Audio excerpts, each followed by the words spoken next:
मोती बहुत ही साधारण था।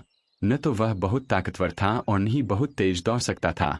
गांव के दूसरे कुत्ते उससे कहीं ज्यादा मजबूत और फुर्तीले थे, इसलिए मोती को अक्सर लोग और दूसरे जानवर कमजोर समझते थे। मोती का सपना था कि वह गांव का सबसे भरोसेमंद और सम्मानित कुत्ता बने, लेकिन उसके सामने सबसे बड़ी चुनौती थी कड़ी प्रतियोगिता। गांव में शेरू, कालू और राजा जैसे कुत्ते थे जो पहले से ही अपने अपने काम में माहिर थे। शेरू खेतों की रखवाली करता था, कालू बहुत तेज दौड़ता था और राजा सबसे ताकतवर था। इन सब के बीच मोती को अपनी पहचान बनानी थी। शुरुआत में मोती ने कई बार कोशिश की, लेकिन हर बार उसे असफलता मिली। जब वह खेतों की रखवाली करने जाता तो कभी कभी सो जाता और फसल को नुकसान हो जाता। दौड़ने की कोशिश करता तो जल्दी थक जाता।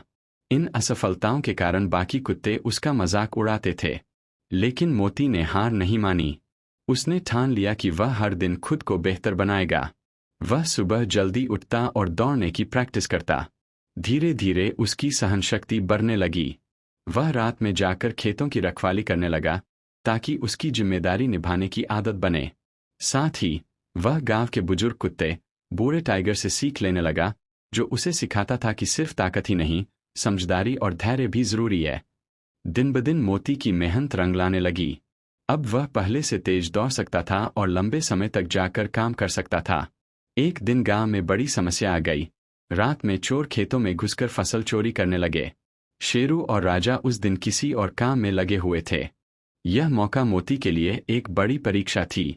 उसने बिना डरे पूरी रात खेतों की निगरानी की। जब चोर आए तो मोती ने जोर से भौंककर गांव वालों को जगा दिया। उसकी आवाज सुनकर चोर डर गए और भाग गए।